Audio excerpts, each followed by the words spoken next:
100% of Singareni Colliery's profits to its workers. Each employee will receive a bonus of rupees 1,95,610 as announced by Chief Minister Revanth Reddy and the Deputy Chief Minister Bhattu Vikramarka. Sharing the good news alongside cabinet ministers in Hyderabad, CM Revanth urged Singareni to continue its journey toward profitability with a solid strategic plan.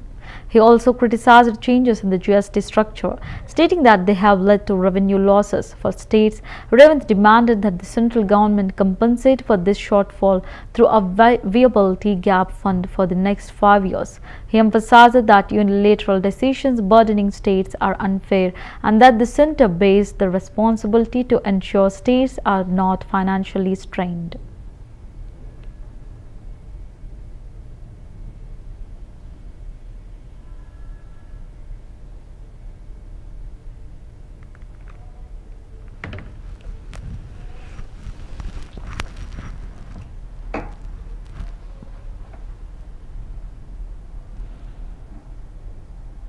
ఈ జాతీయ ఆదాయంలో రాష్ట్ర ఆదాయంలో అత్యంత కీలక పాత్ర పోషిస్తున్న కార్మికులకు ఆ సంస్థకు వచ్చిన లాభాలలో భాగస్వాములు చేయాలని వాళ్ళకు వాటాలు పంచాలని ఒకనాడు సింగరేణి సంస్థ నష్టాలలో కూరుకుపోయి మూతపడుతుంది అనుకున్న సందర్భంలో కాక వెంకటస్వామి గారు కేంద్ర ప్రభుత్వంతో సంప్రదించి ఆనాడు ఈ సంస్థను ఆదుకోవడానికి అవసరమైన చర్యలన్నిటిని కూడా చేపట్టింది.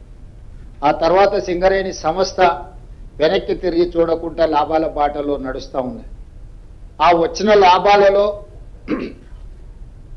శ్రమశక్తిని నమ్ముకున్న కార్మికులకు వాటాలు పంచాలని మన ప్రభుత్వం నిర్ణయం తీసుకొని ఈరోజు మిత్రులు బట్టి విక్రమార్క గారు ఒక మంచి ఆలోచనతోటి కార్మికులను అభినందిస్తూనే కార్మికులకు బోనస్లు పంచుతూనే భవిష్యత్ పెట్టుబడులకు కూడా ప్రణాళిక, భవిష్యత్ తరాలకు సింగరేణి సంస్థను అందించాలంటే భవిష్యత్ ప్రణాళికలు ఉండాలి, సంస్థ విస్తరించాలి, వివిధ రూపాలలో కార్పొరేట్ కంపెనీలతో పోటీ పడే విధంగా ఈ సంస్థను బలోపేతం చేయడానికి ఎన్నో చర్యలను వారు చేపడుతున్నారు.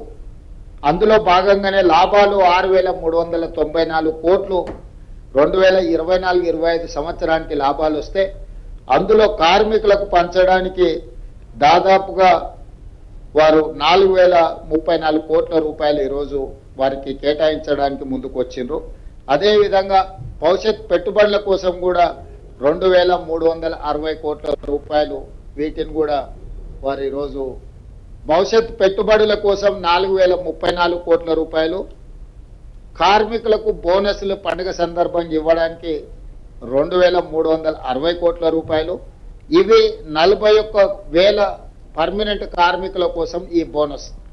అదేవిధంగా సింగరేణిలో ఉన్న కాంట్రాక్ట్ కార్మికులకు కూడా పండుగ సందర్భంగా మిగతా కార్మికులకు బోనస్ వచ్చి వీళ్లకు బోనస్ లేకపోతే వాళ్ళు మనసు చిన్నపుచ్చుకుంటారని ఆలోచన చేసి మొట్టమొదటిసారి పోయిన సంవత్సరం భారతదేశంలోనే మొదటిసారి ప్రతి కార్మిక కుటుంబానికి 5,000 రూపాయల బోనస్ ఇవ్వాలని పోయిన సంవత్సరం నిర్ణయం తీసుకోవడం జరిగింది మొట్టమొదటిసారి. ఈసారి 5,500కు పెంచి 30,000 మంది కార్మికులకు దాదాపుగా 819 కోట్ల రూపాయలు ఈ కాంట్రాక్టు కార్మికులకు కూడా ఈ పండుగ సందర్భంగా బోనస్ ఇవ్వాలని మా ప్రభుత్వం నిర్ణయం తీసుకుంది. ఈ జాతీయ ఆదాయంలో